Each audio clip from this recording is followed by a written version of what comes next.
Heart Evangelista, nagluluksa sa pagkawala ng ika-4 na sana nilang anak ni Senator Cheese Escudero.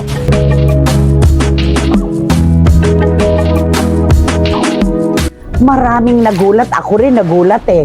Pang-4 na palang miscarriage ito ni Heart Evangelista. Nakakalungkot naman yung post niya na si Francis, na dapat ay pangalanan nilang Francis, ika-4 na anak na dapat nila ni Senator Cheese Escudero. Pero andun yung kaseryosohan na pagsasabing, I will still wait for you, Francis. Hindi siya bibitiw. Hindi siya bibitiw.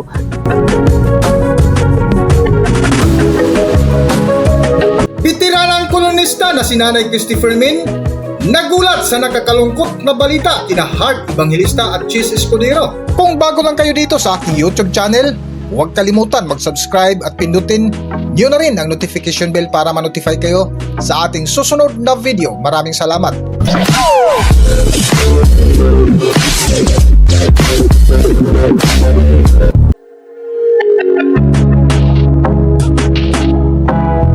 Ilang linggo na nga ang lumipas matapos ipinagdiwang ang araw ng mga ina kung saan mainit pa rin na pinag-uusapan ng netizens ang ukol sa ibinalita ng asawa ng butihing senador na si Cheese Escudero at international model actress na si Heart Evangelista na muling nakunan sa ika-4 na pagkakataon. Kung matatandaan, ilang taon na ang lumipas ay ibinalita ni Heart Evangelista na noong May 2018 nalaglag ang kambal ng kanyang dinadala at noong June 18 naman nakunan uli siya na pinangalanan naman niyang Baby Mira. At dahil nga sa kagustuhan ng aktres na magkaroon na ng anak, nito lamang nakaraang March 2024 ay inamin ni Heart Evangelista sa panayam ng Fast Talk with Boy Abunda na sinubukan nila ni Cheese Escudero sa pamamagitan ng in vitro fertilization o IVF dahil sa may natira pa itong similya. Ngunit hindi sila matagumpay na nakabuo bago ang kanilang pagpakasal muli. At nitong nakalipas nga na Mother's Day ay muling nagpost si Heart Evangelista kung saan isang nakakalungkot na naman na balita ang kanyang ibinahagi dahil nakuna na naman uli sa ika-4 na pagkakataon ng aktres na labis ikinagulat ng netizens. Kamakailan nga sa programa ni Nanay Christopher Min ay isa ito sa kanilang topic ni Romel Chica kung saan ikinagulat nga ni Nanay Christy ang balita.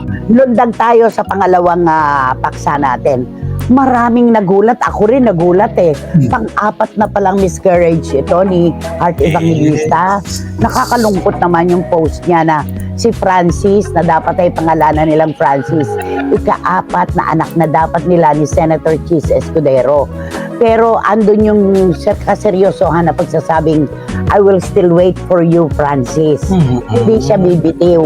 Hindi siya bibitiw. Nakakalungkot kaya kung minsan yung mga babae na nagdadalang tao na iniiwan ng kanilang mga anak sa pintuan ng simbahan, sa mga gubat at sa kung saan-saan pa, kayo nabibigyan ng pagkakataon magkaroon ng supling.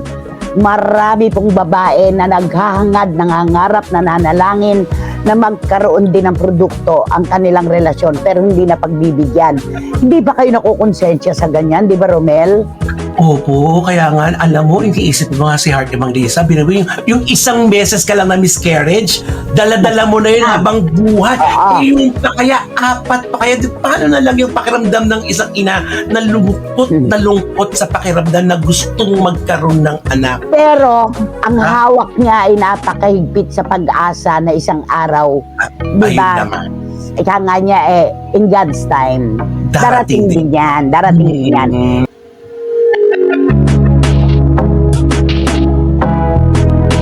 Sa patuloy nga ng kwentuhan ni Nanay Christopher Min ay binahagi nila ang pakiusap ng ilang netizens kung nais at paano makabuo at kung ano ang dapat gawin ni Heart Evangelista para maiwasan at paano magtagumpay sa kanyang pangarap na magkaroon ng sariling anak. Ito po ang sinabi ni Juris Dr. Channel. Nagulat at biglang nag-alala ang publiko nang malaman na 4th miscarriage na pala ito. And this needs to be taken seriously. Kung gustong makabuo ni Heart Evangelista, sana she will take things slow muna for a year at iwasan na munang maglakad sa mababatong kalye ng Europa gamit ang super high-heeled stilettos. Ika nga, life is all about choices and setting priorities. Totoo yan. Napakakumpleto at tamang-tama, positibo ang kanyang komento tungkol kay Heart. Yung kagustuhan natin, andun yung pagtulong sa ating sarili. Eh kahit nga gusto natin, kung may mga ginagawa naman tayo na makapipigil para tayo magkaanak, isa ding question yon, di ba? Kaya yung kay Heart, sabi nga ni Juris, excuse me po, itigil muna yung pagsusuot ng mga sapatos na matataas, mga stiletto pa naman, at pagrampa-rampa. Kasi makatutulong mo yun. Mag-slow down for a year, di ba? Ang Yes. laking bagay nun. Oo. Kailangan ng wastong pahinga. Yun nga yung mga hindi nagkakaroon ng anak, meron pa silang ginagawa na hindi talaga sila umaalis ng bahay, nakahiga lang, at Yes. talagang bed rest. Complete bed rest ang kanilang ginagawa. Sana ganun din muna ang gawin ni Heart para matupad yung kanyang pangarap at ni Senator Cheese. At sa huling bahagi nga ng topic ni Nanay Christy Fermin ay positibo pa rin ang kanilang natanggap na mensahe mula netizens kung saan nakikisa at nagkakaroon pa rin ng pag-asa ang mga supporters ng international model actress na si Heart Evangelista. Para sa buong kwento, narito ating panoorin ang video. At eto pa ha, mapagbiro talaga ang kapalaran. Si Senator Cheese, kambal pa yung anak sa una niyang relasyon. Pero dito kay Heart, hindi sila makabuo. Nasaan ang problema? Di ba? Kaya, makiisa po tayo sa kalungkutan ni Heart Evangelista sa pagkawala ng kanilang dapat ay ikaapat ng anak ng senador. Hindi po ito ginagawang biro.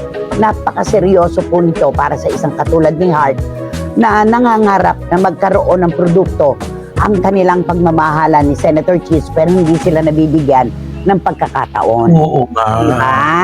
Tulungan natin siya ipagdasal natin na sana balang araw makabuo rin sila na bigyan ni Heart Evangelista ng tamang oras ang kanyang pagbubuntis. Di ba, Oo, Nana? tama yon. Ito pa sabi ni Tita Nene Olanday, nakakalungkot naman, ikaapat na pala ito at sana naman makabuo na sila. Sabi naman si Boyce, sabi niya, kaka-passion show niya siguro kaya nakunan or talagang di pa panahon na magkaanak sila ni Senator Cheese. Pag di pa ukol, hindi bubukol, ika nga. Oo nga naman pag hindi pa ukol talaga, in God's time, di ba? At sabi ni Wating Wating ng London, UK, Nanay, para po kay Heart, when time is right, the Lord makes it happen. He makes all things beautiful in His time. God's timeline is the best. Totoo yan.